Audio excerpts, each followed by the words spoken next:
In a pivotal diplomatic engagement, U.S. Secretary of State Marco Rubio is set to meet with Ukrainian officials in Saudi Arabia this week. The discussions aim to assess Ukraine's stance on peace negotiations with Russia and address recent tensions in U.S.-Ukraine relations. Secretary Rubio's visit to Saudi Arabia, scheduled from March 10 to 12, includes meetings with Ukrainian counterparts and Saudi Crown Prince Mohammed bin Salman.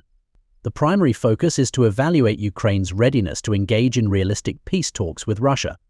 The U.S. delegation, comprising Secretary Rubio, National Security Advisor Mike Waltz, and Middle East Envoy Steve Witkoff, seeks to understand Ukraine's willingness to make concessions to Russia.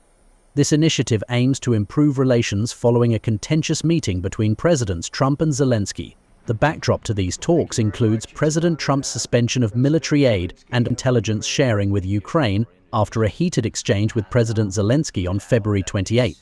The U.S. administration is now keen to assess Ukraine's commitment to a peaceful resolution. European allies, notably the UK, are actively supporting Ukraine in these negotiations. British officials have engaged with Ukrainian leaders to prepare for the talks, emphasizing the importance of resuming intelligence sharing and addressing the recent escalation in Russian attacks.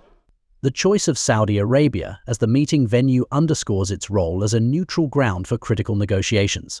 Hosting these talks enhances Saudi Arabia's diplomatic profile and reflects its strategic positioning in facilitating international dialogue. The outcomes of these discussions are pivotal, with potential implications for a U.S.-Ukraine minerals deal linked to security guarantees.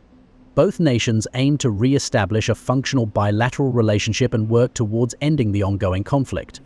As Secretary Rubio and Ukrainian officials convene in Saudi Arabia, the international community watches closely, hopeful that these discussions will pave the way for a sustainable peace agreement and strengthened U.S.-Ukraine relations.